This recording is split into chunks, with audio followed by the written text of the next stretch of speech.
It's day 6 of the Sean Diddy Combs trial, and Dawn Richard has taken the stand, and even Cassie Ventura's former best friend, Carrie Morgan, who Cassie mentioned multiple times in her testimony, also has taken the stand. Let's unpack the day's events together in day 6 of the Diddy trial. Here we go now.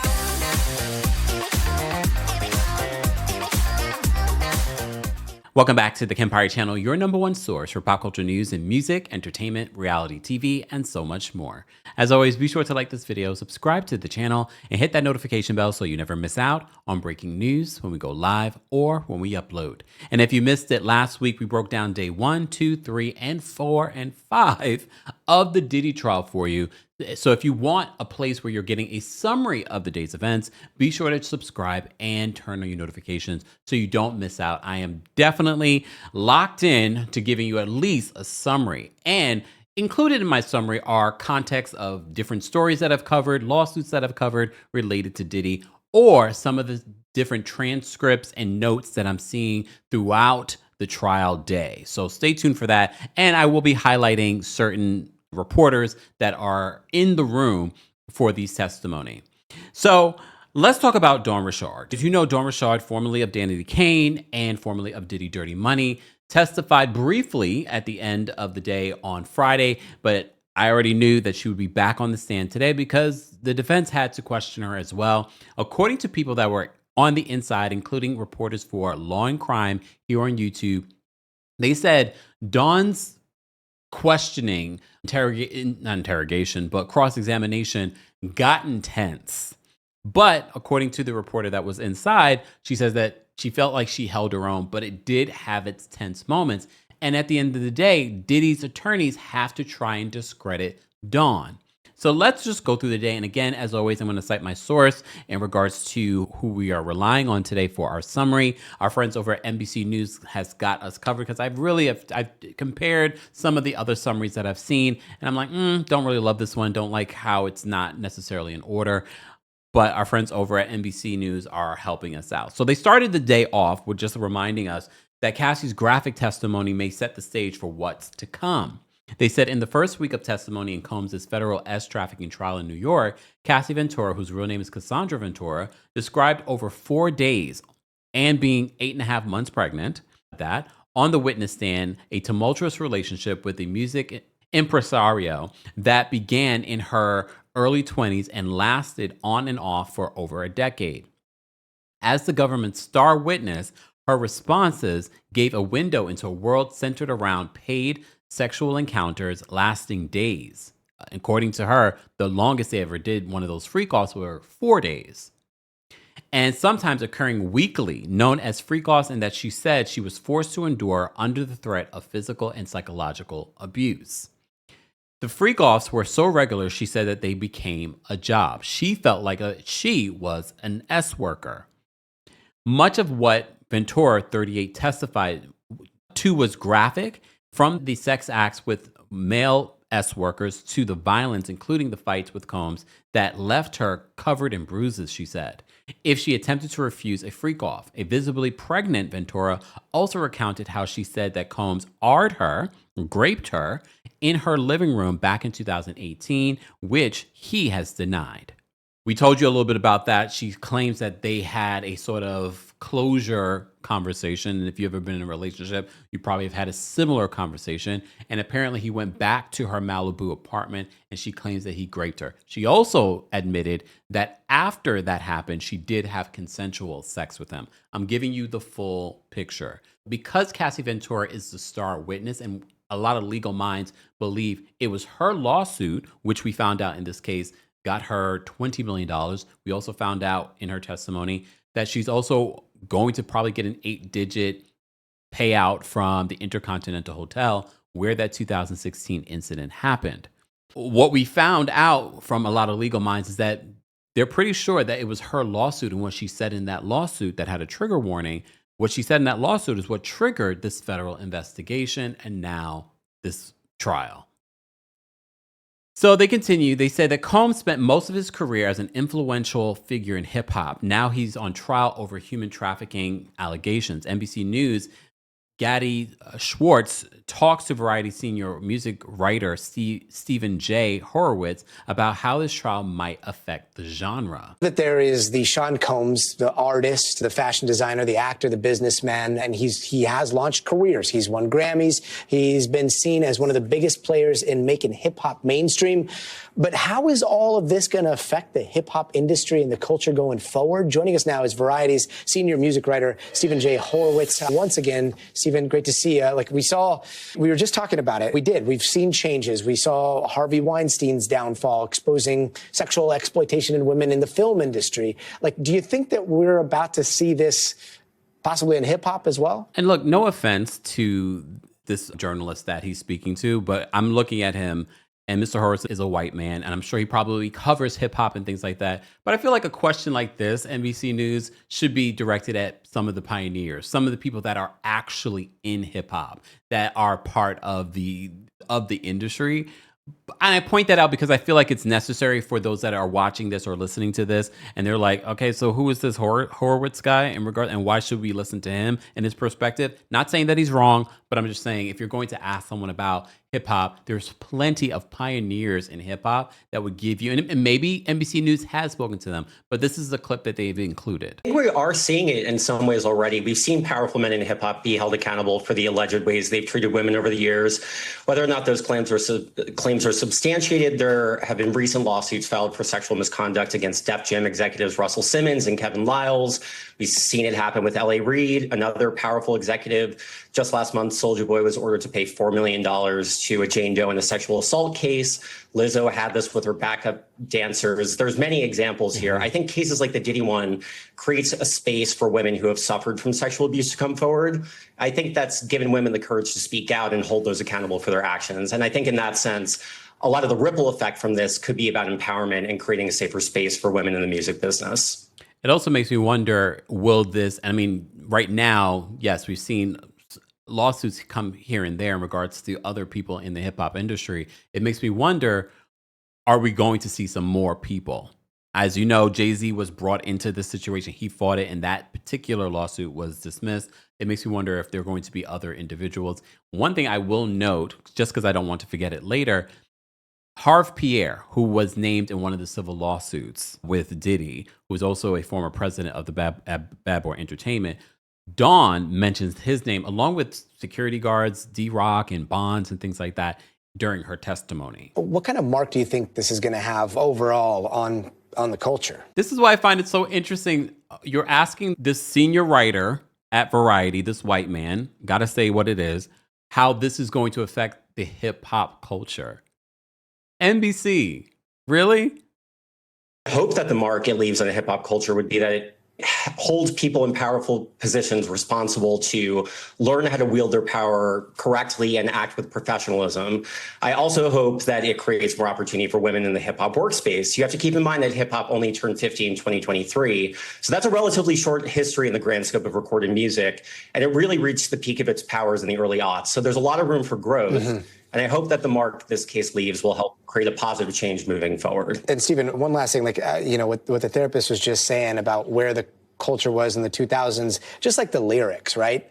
The lyrics, do you think we're going to see like a big difference in lyrics going forward? I'm not sure we can say that. I mean, music is about expression, right? Hip hop is about expression. It's about giving a voice to the voiceless. So I'm not sure that it's going to change the actual content of what people are saying. There's been a lot of legal back and forth and cases brought to court where people talk about, rap lyrics and hold rappers accountable for what they've said.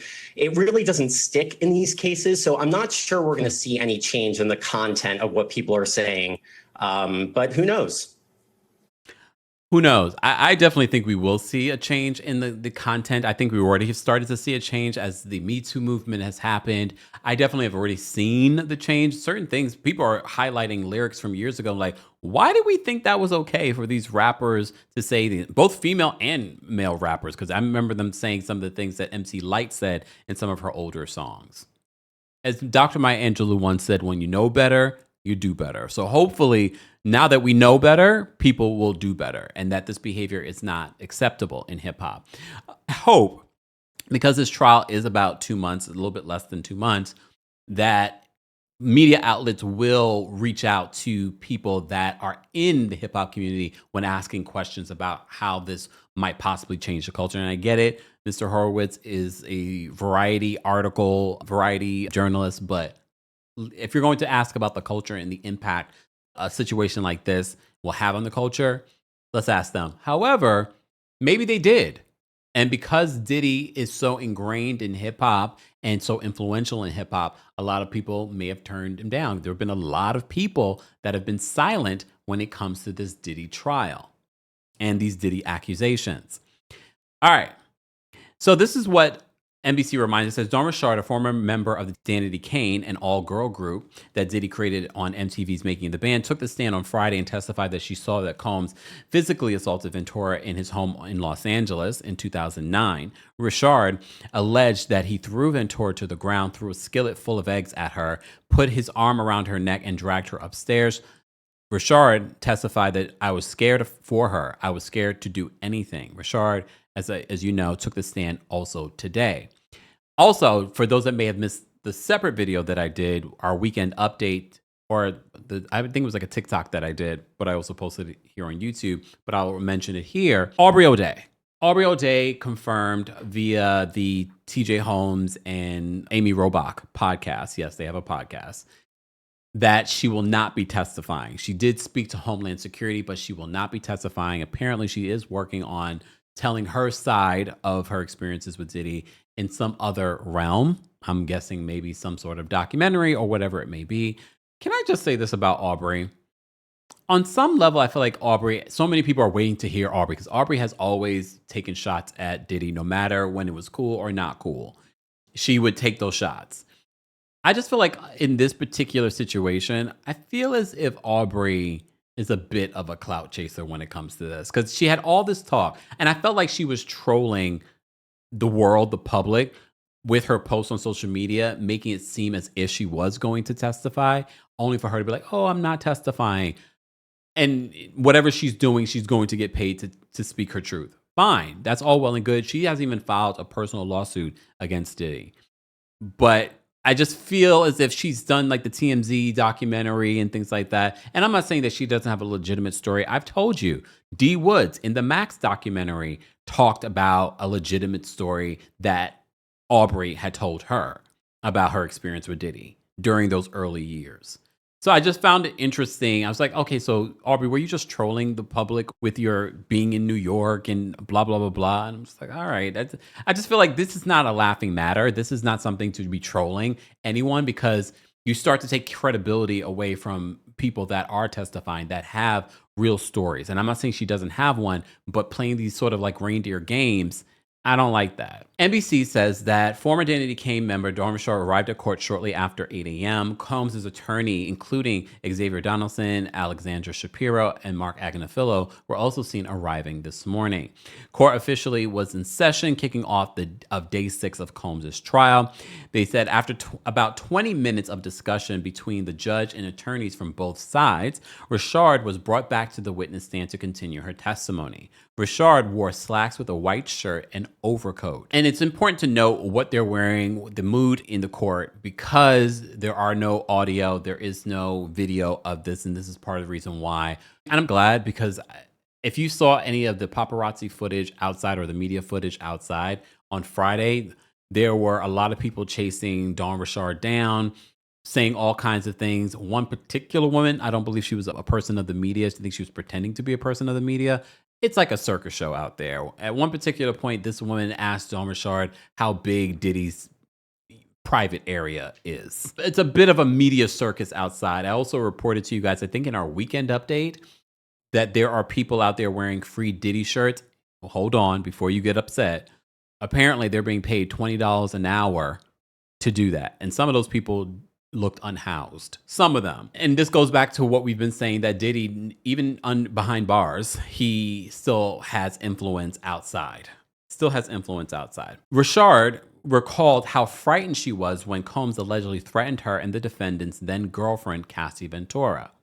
The incident happened in 2009, a day after Combs attacked Ventura with a skillet, according to Rashard. She's talking about because remember, they were creating and producing and writing and recording Diddy Dirty Money at this time. Kalena Harper, who, as you also know, Diddy ended up contacting multiple times after Dawn Rashard filed her own lawsuit and talked about her experiences in those lawsuits. And Diddy allegedly was reaching out to Kalena multiple times, so much so that it's mentioned in the prosecution has mentioned this.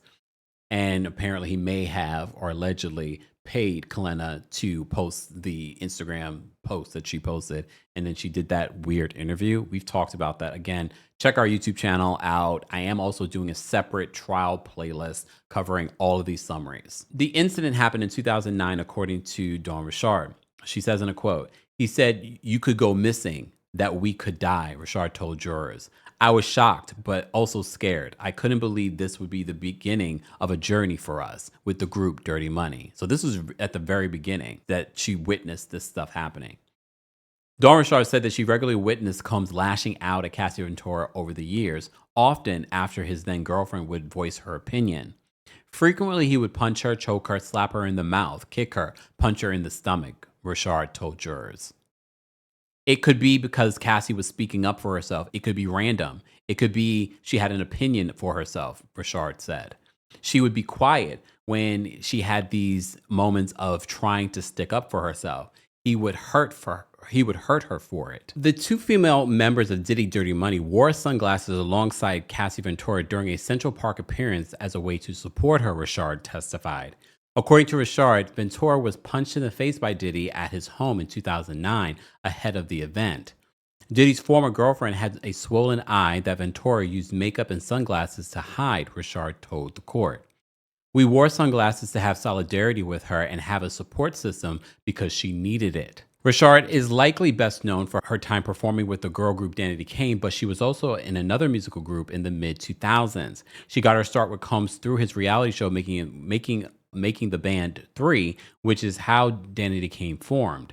The group had two relatively popular albums between 2006 and 2008, but disbanded in January of 2009. Combs then briefly formed a trio with himself, Rashard, and Kalena Harper the same year it was announced Danity Kane broke up. That lasted until roughly 2012, and Rashard released a solo album called Golden Heart the next year. Combs would angrily tell his then girlfriend, Cassie Ventura, to, quote, wait her turn for recording an album, Rashard said. When Rashard would support Ventura's musical aspirations, Combs didn't like me talking with her about that, the witness said. He said it would be on his terms. It was always a wait. Remember, she signed a 10-album deal with him when she first came out with her first single, Me and You. She had to wait for her turn. Sometimes it was just wait your turn. Other times it was violent or volatile. The witness said numerous employees of Combs and his Bad Boy Records witnessed his violence against Ventura and no one stepped in, including herself, she said. So she named D-Rock, Bond, Harf Pierre, who was also named in a recent lawsuit where he's being accused of SA, along with Sean Diddy Combs. Rashard's testimony could help bolster the prosecution's narrative that Combs committed racketeering conspiracy by using his multifaceted business empire to coerce and control women for sex. So that is important detail here, because a lot of people in defense of Diddy are saying, or not even just defense of Diddy, are just saying, but are they proving their case, the prosecution, of racketeering, of trafficking, of, the transportation of S workers across state lines.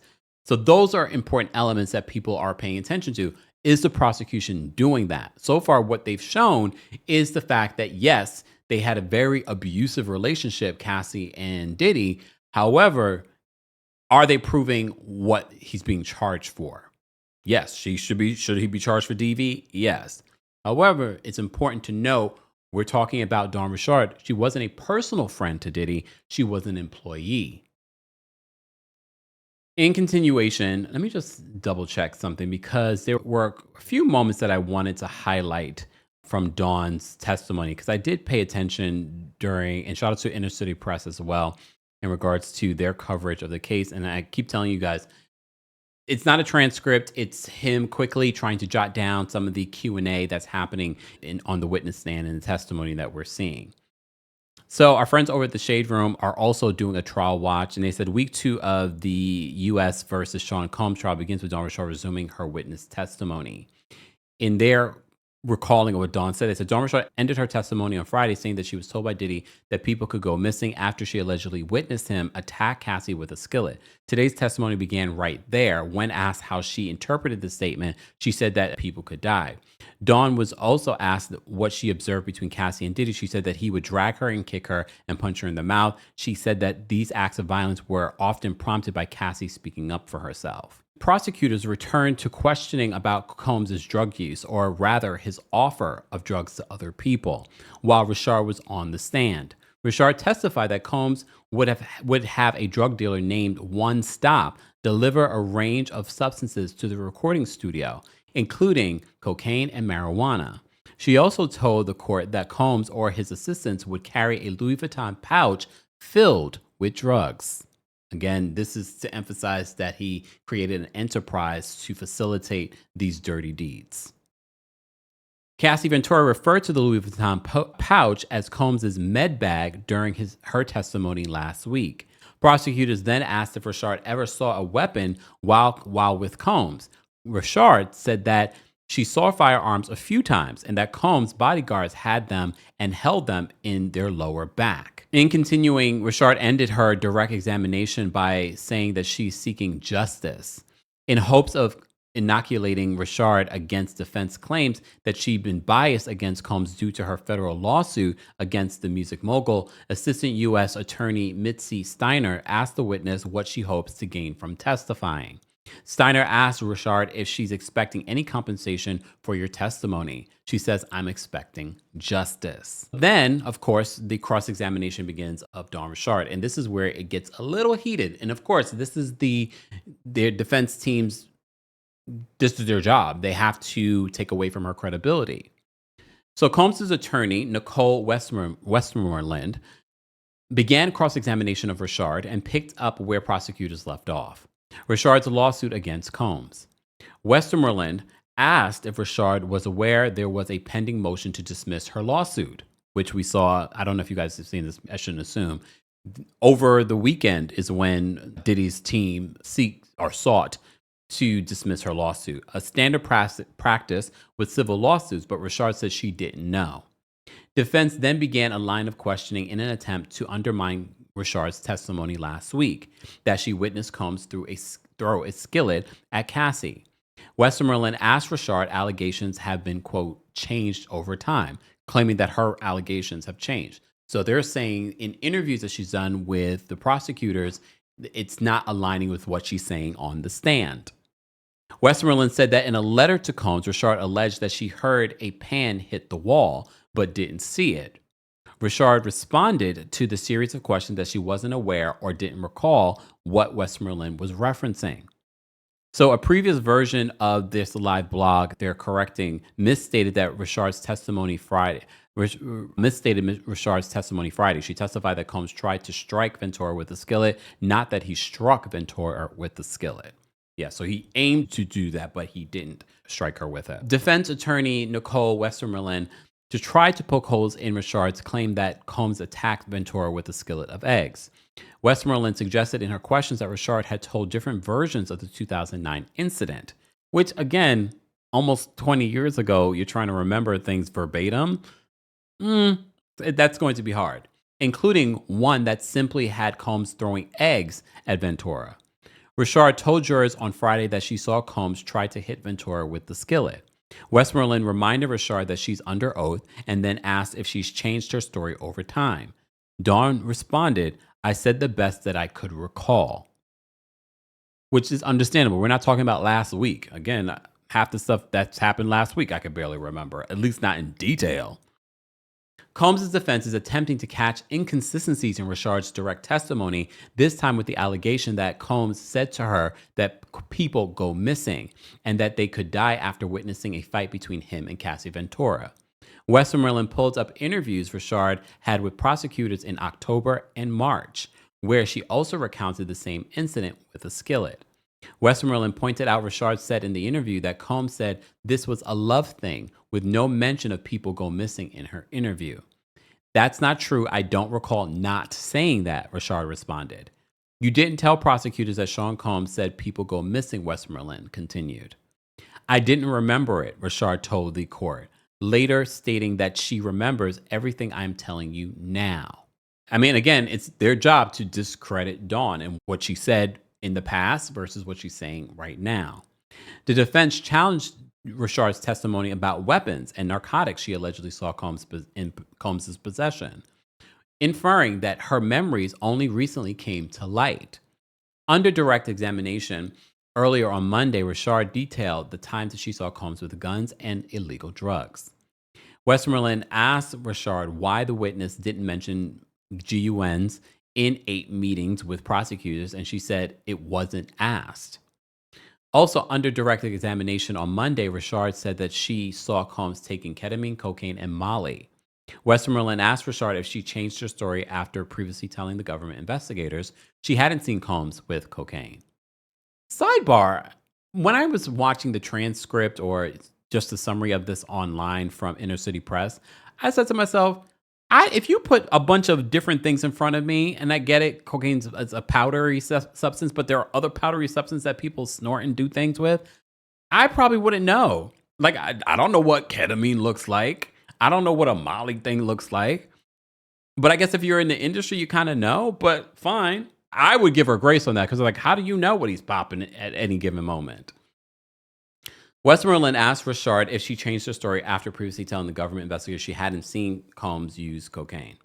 She says, yes, as time progresses, I get better at knowing what went on because it was quite a long time ago, she said. In continuing of the cross-examination, moved into her career with Combs, which included her work with Danny Kane and Combs' trio, Diddy Dirty Money. The singer confirmed, and this is where people kind of give the side eye to Dawn because they feel as if you continue to work with him and wanted to continue to work with him. Some people even cite Diddy's last album, Love, which she's featured on. However, I remind you that her work on the Love project were leftovers from years ago of them working with Diddy Dirty Money. The singer confirmed that though she said that she was scared of Combs, she asked to work with him again. Westmoreland brought up the hundreds of thousands of records that Rashard sold while with both groups. Rashard confirmed that she asked Combs to sign her as a solo artist in 2011, which would have been the end of her time with Diddy Dirty Money, and Combs denied her. She also said that she asked to work with Combs as recently as 2020 or 2021. You felt like Mr. Combs ruined your career not once but twice? ? She says, yes. Federal prosecutors Mitzi Steiner picked up questioning for Rashard following a tough cross-examination, where defense attorneys attempted to undermine Rashard's testimony by pointing out inconsistencies in her retelling of events. Steiner asked whether Rashard had thought about the incidents a lot over the decades since she witnessed them. No, it was a hard time, a bad time for me, she said. It did not all come back immediately. The environment was traumatizing. So I tried to erase those things from my memory. By speaking with the investigators, Rashard said that more memories come to her every day and that she tries to relay things as best and as accurate as I can. She confirmed that she did tell the government that she saw Combs hitting Cassie and that he had threatened to keep her quiet during several meetings. Sidebar though, that part of her testimony, are we really going to argue the fact that she witnessed this? I get it. This is the state's, well, this is what the prosecutors are trying to corroborate Cassie's abuse. We saw her abuse on video, live and in living color. He also admitted to that abuse on camera after it was released. And there were witnesses to that abuse that saw it on camera as well. So am I shocked that maybe he had abused her in front of people? But again, it's important to discredit her that her story is not true because she is considered a witness that was an employee to Sean Diddy Combs. They have to confirm and build this case, not a DV case, but a case of racketeering, a case of S trafficking. By speaking with investigators, Rashard said that more memories come to her every day and that she tries to relate things as best as she can and as accurate as she can. She confirmed that she did tell the government that she saw Combs hitting Cassie and he threatened to keep her quiet during several meetings. Richard testified that she had, quote, no doubt that Combs tried to strike Cassie or that Cassie went into a fetal position or that Combs dragged Cassie by the stairs by her hair. She also had no doubt that Combs threatened Richard to keep quiet. Under another round of cross-examination, Richard admitted that she tried to work with Combs again despite all the allegations that the music mogul engaged in violence and drug use. The defense lawyer, Westmoreland, ticked off the number of performances, writing sessions, travel, and career talks Richard would have to engage in with Combs despite the bad acts she had allegedly seen. But here's the thing, too. There are a lot of people that have worked with Diddy that have been maybe in a bad experience. I don't want to say necessarily abused, had a bad experience with him and still worked with him because he still was a big name. He was still celebrated. And this was her career. She wanted to continue to elevate her career. She's thinking that this is normal. These are things that she said in her own lawsuit, that she basically fooled herself that this is normal. Not eating, working hard, recording all around the clock, doing all these things. She thought this was normal. So her seeing him abuse Cassie, in her head, this is why when we talk about workplace incidents like this, just because you're not the target of abuse in a workplace incident, again, this is considered somewhat of a workplace because she's at his LA home because they're working on a project together. Just because you are not the target of abuse in this particular incident, your employees are witnessing you be abusive. That affects them. It could also manipulate them. It's almost like a veiled threat to you. You see what I'm doing to her, I could do to you and get away with it. I'm just giving you the perspective here, but I'm also letting you know, is this enough for the prosecution to prove their case? We shall see.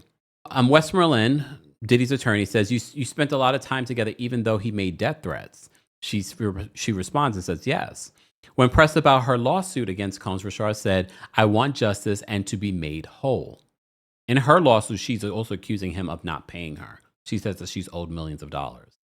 And when Westmoreland asked if she meant being paid money, Richard answered yes. And look, he has a history of accusations where people have said that he's owed them money. Carey Morgan, as you may recall, Carey Morgan's name came up in Cassie Ventura's testimony last week multiple times because Carey Morgan was a friend, a best friend to Cassie, but they're no longer friends. Carey Morgan, the woman Cassie Ventura described as her former best friend, was called to the witness stand by the government once Dawn Richard's testimony was concluded. Ventura testified last week that she met Morgan when she was a teenager, and the two remained close for about 17 years. Combs' former girlfriend testified that their friendship ended after Combs allegedly hit Morgan in the head with a wooden hanger. But Morgan was allegedly aware of the abuse Cassie endured from Combs and had been around the couple regularly in the early days of their relationship when Cassie still lived in New York City. One of the things that I wanted to talk about and highlight in the testimony, the Shade Room writes this. It said the next witness that's taking the stand, Cassie's longtime friend, Carey Morgan.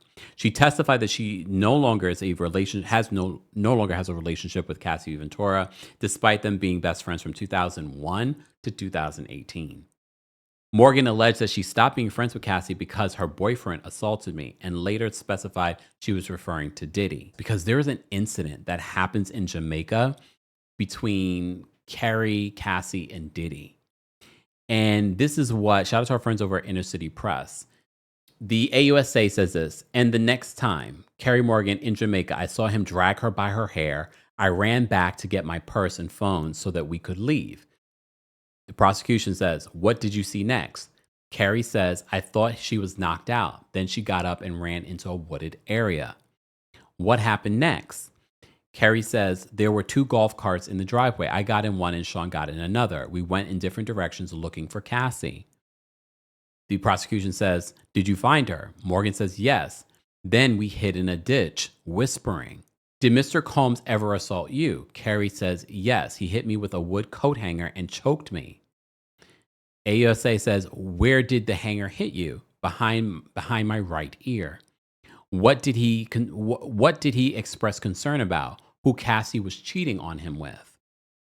Prosecution says, who did you speak to about it? Carrie says, Ryan, Sean's old assistant. What did he do? Carrie responds, nothing, shrugs. I have not spoken with Cassie since. So this just confirms what Cassie originally reported when it comes to what happened between her and Carrie. Which is sad to me that these two have never spoken, even after she left Diddy. These two used to be best friends, and they still have not spoken since this happened. But I can understand where Carrie was just like, I'm out of here. It's one thing that you're getting abused, but now I'm being abused, and I'm in a dangerous situation. Carrie Morgan made it clear that she was only in court testifying because she was issued a subpoena by the government. That is a reminder to those of you like, why is this person testifying? Well, if you're subpoenaed, you're required or you're going to be arrested. So she said she's only testifying because she was issued a subpoena. Probably also why we've never heard her tell this story. She says, I do not want to testify, Morgan said when she asked why she was there. She says, I moved on with my life. Morgan also confirmed that she and Cassie Ventura, who met on a modeling shoot as teenagers, no longer speak because Ventura's boyfriend assaulted her. Carrie Morgan told the court that she got to know Combs very well in roughly the 11 years that he was dating her former best friend. She described him as someone who sometimes was very nice and generous, but also as someone who had mood swings and could be very aggressive. Morgan testified that Combs would get mad at Cassie, and Cassie lost her spark and confidence while with Combs. When asked whether Combs ever spoke down to Cassie, Morgan said that it could be often and it could be regarding her looks or her behavior. Morgan also told the court that Combs would sometimes call her up to 50 times in a row to look for Cassie. Morgan testified that she personally witnessed Combs assault Cassie 2 times, once in Jamaica and once in LA. Sidebar for those that are wondering about the family being in court, from what I've heard today, the sons and their daughters were not in, Sean Diddy's kids were not in court today. You may have seen over the weekend, the twins were getting ready for their prom and their brothers were there as well. So that might be part of the reason why they were not in court today, which is fine because I can't imagine your children listening to this abuse over and over again in court. So Carrie Morgan described multiple incidents of Combs allegedly flying off the handle and beating Cassie Ventura with seemingly no provocation. Morgan first detailed an incident when she and Ventura were vacationing in Jamaica and Combs arrived halfway through their trip. Cassie had gone to the bathroom, and after a few minutes, Sean said that she was taking too long, and he left me, and then I heard her screaming, the witness testified. It was a guttural, terrifying. I heard her screaming, so I went to the long hallway. They were coming out of the master bedroom, and he was dragging her by her hair. Combs then dragged Ventura outside and threw her to the ground, where she hit her head on a brick. Oh my gosh. She's lucky to be alive. Morgan said, Ventura and Morgan then fled the scene in a golf cart and hid in a ditch as Combs searched for them in another golf cart for hours, Morgan testified. In a second incident, Morgan told the court that she was with Combs and Ventura at a house the defendant was renting in LA, Hollywood Hills. She saw Combs allegedly hit or kick Ventura. Morgan urged the music mogul's security guard, Ruben, to do something, and he refused.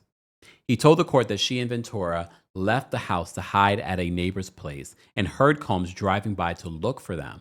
Ultimately, however, Ventura returned to Combs' house, Morgan said. Again, cycles of abuse. Carrie Morgan testified that though she urged Cassie Ventura to speak to the police about Combs' abuse, she refused to do what it would mean for her, due to what it would mean for her career and her livelihood. Prosecutor Meredith Foster asked Morgan whether she had ever spoken with Cassie about if she should stay with Combs. Morgan told the court that she and her former best friend would speak about it often. I wanted her to do what she wanted to do, but I told her that she should leave him. And she said that she could not because of her job, her car, her apartment. It was apparent to Morgan that after Ventura spent time with people associated with Combs, she did not want to leave him. Earlier in her testimony, Morgan said that Cassie was frustrated that Combs was in charge of her career, but never said why he was preventing her from releasing new albums. So here's the thing, and I know some people say, well, see, Cassie was just in it for the money and the fame and blah, blah, blah. Well, Other people have also said that he infiltrated her life. He made her very dependent on him. He also manipulated her to believe. And remember, she wanted this career. And there are a lot of people in this industry, again, when you look at the Dawn Richard and what she had to say in her testimony, there were things that people felt like they needed to do in order to have this career. Not saying that it's right. I'm just letting you know the mindset of what some of these people in the industry are willing to put up with in order to have a career. And when you get promises from the top man in this business, you're like, okay, then I'll do what I need to do in order to be successful, like he has become. Carrie Morgan recounted the alleged assault she personally endured from Combs that ended her almost 2-decade friendship with Cassie Ventura. She testified that she was at Ventura's house listening to music when Combs came into the singer's apartment. Cassie was in the bathroom, and Morgan said that she was in the living room at the time. He came up behind me and choked me and left finger marks on my neck and hit me in the head with a wooden hanger, Morgan told the court. Cassie was in the bathroom. It hit me behind my right ear. Morgan added that Combs was talking about Cassie cheating on him, and she grabbed her personal things and left. She said that she went to an urgent care for a concussion, noting that she was dizzy and vomited a few times. I wonder if they could confirm those records. I don't know, because in certain places, they get rid of records after a certain period of time. She hired a lawyer but did not file a lawsuit, Morgan said, instead being paid $30,000 from Combs and saying that she signed an NDA. Here's the thing, and that's a reminder for those that feel like when they sign an NDA, signing an NDA does not prevent you from testifying or revealing to the police that of an illegal activity. We haven't spoken since, Morgan said. The last time I spoke to Sean was the night of the assault, and the last time I saw Cassie was when I signed the NDA. Wow. They took a lunch break. The judge told the attorneys that he hoped to adjourn for lunch at noon, now that the court will adjourn at 3 p.m. every day. The judge is hard, steadfast on the schedule. I can appreciate that, because that will help me gather my thoughts and schedule for you guys. So the court gets back in session. Morgan returns to the stand for cross-examination. The prosecution ended its direct questioning of the witness, Carrie Morgan, just moments after she returned to the stand this afternoon. Combs' defense attorney, Mark Agnafilo, will cross-examine Cassie Ventura's former best friend. So Cassie Ventura was jealous of Kim Porter. And I can't recall if we mentioned it. There's so many days of coverage that we've been giving you guys. So I can't remember if we mentioned this in one of our last videos, because Cassie did talk about being jealous of the late Kim Porter. So NBC writes, they says Cassie Ventura was jealous of Kim Porter, Combs' ex-girlfriend and mother of his 3 children, according to Carrie Morgan. Defense lawyer Mark Agnafilo asked Morgan if Cassie was ever jealous of Porter, who died in 2018. I'm sure, Morgan said. Yes, she was jealous because she could never go to the New Year's Eve parties. Porter was the mother of Combs' children, Christian, and twin daughters, Jessie and Delilah. While Cassie Ventura may have been jealous of Kim Porter, her former friend says that Combs was also jealous of Cassie's time with actor Michael B. Jordan. Ventura told the court last week that she and Combs had broken up while she was in South Africa for a few weeks filming a movie, and that during that time that she expected he suspected that she was having an affair with Jordan. Carrie Morgan said much of the same under cross-examination today. What I remember was that she was speaking to Michael B. Jordan and they hung out together, Morgan said, and he was jealous of it.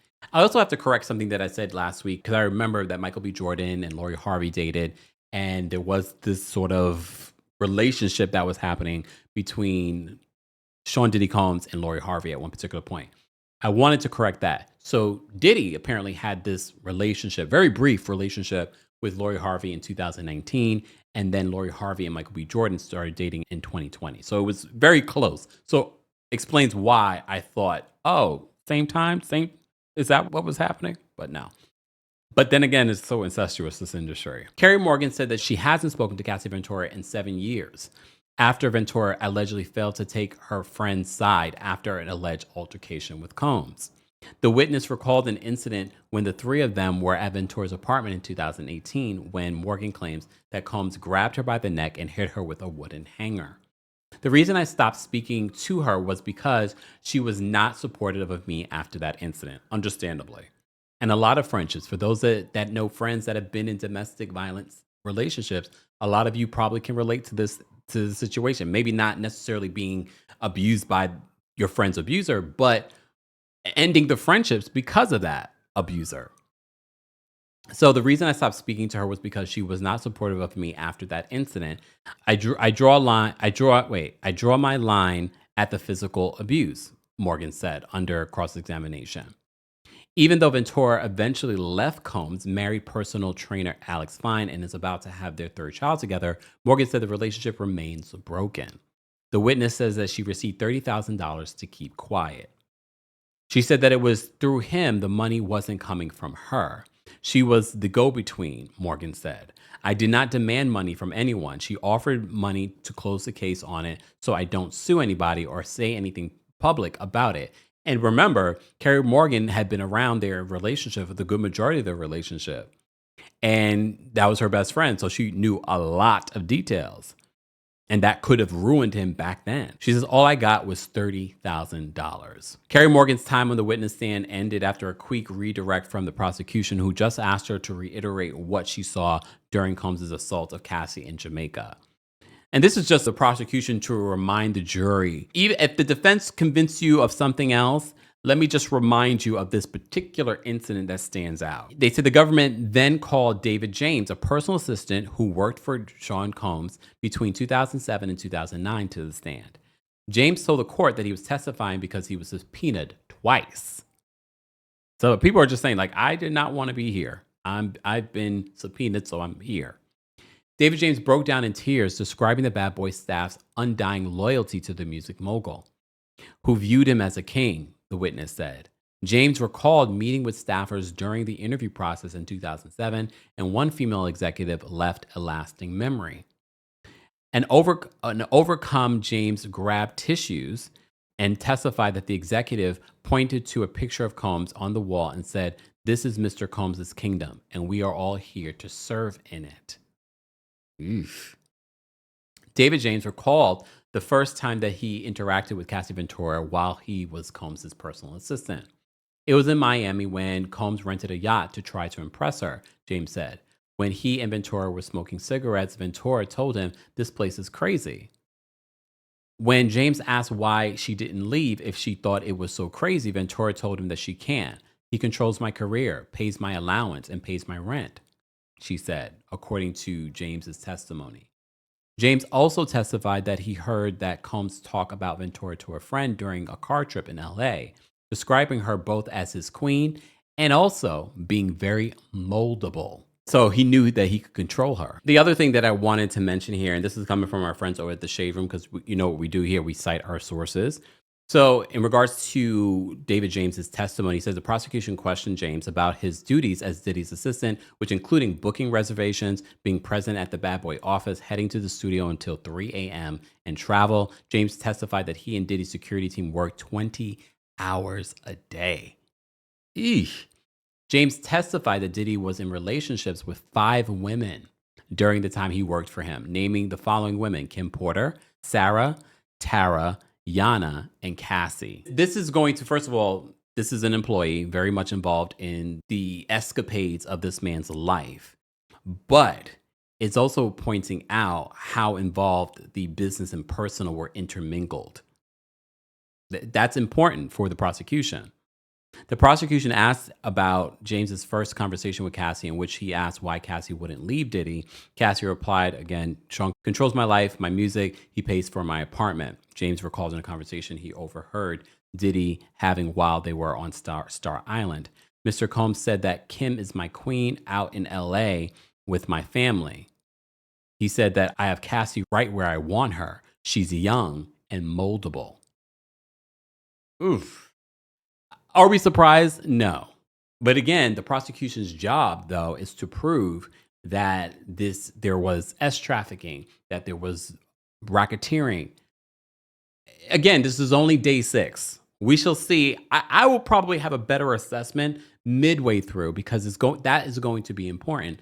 Are the prosecution doing their job and proving this to the jury? It's not about proving this to the court of public opinion. It's proving to the jury. So we're going to continue to follow this, guys. This is day 6, your recap here on the Kempire channel. Don't forget, you can also hear our recaps on the Kempire YouTube channel, but also on the podcast. So subscribe to the Kempire podcast today, and don't forget to give us a 5-star rating. As always, guys, if you're in the live chat or if you're in the comment section, I want to hear your thoughts and opinions on day 6 of the Diddy trial. Do you think that the prosecution is doing their job? Or do you think that Diddy's attorneys are doing their job? How well are they doing their job? I have to say, I'm not necessarily completely sold on the prosecution side on how they're handling this. And I have to say, Diddy's defense team so far is putting a little doubt in not in whether or not Diddy did what he did to Cassie and other people, but whether or not the feds, the Southern District of New York, has a strong case. We shall see. We shall see. I did see that they talked about a plea deal, and we've talked about the plea deal. Apparently, Diddy was offered a plea deal, and he turned it down. Will there still be an option for a plea deal? Well, I've heard, I think this was on Law and Crime, where they said, the thing is here, if the prosecutors feel like their case is not as strong as things are going on, they may offer another plea deal. But again, Diddy wants to get off. And if they offer you a plea deal during the case, that says to the defense, you don't necessarily have the strongest case, so we might be able to get off on this. We shall see. This is really going to be interesting. I think especially because we're covering and talking about this on a daily basis, it's going to be interesting by the time we get to the end of this trial and what the jury decides. This is all going to depend on the jury. As always, guys, I am going to bring some legal minds here on the channel over the next couple of weeks so that we can pick their brains and their thoughts on how this trial has been going. So stay tuned for that. Make sure you subscribe. Make sure you like this video so that way our videos continuously show up. But make sure that you are subscribed and your notifications are on, because you never know, during this trial, we might even go live. And we will go live, and we will be taking callers for people to share their thoughts on how this Diddy trial is going. Let's continue this conversation in the comment section. As always, be sure to like this video, subscribe to the channel, and hit that notification bell so you never miss out on breaking news when we go live or when we upload. Thanks for watching and for listening. Here we go now.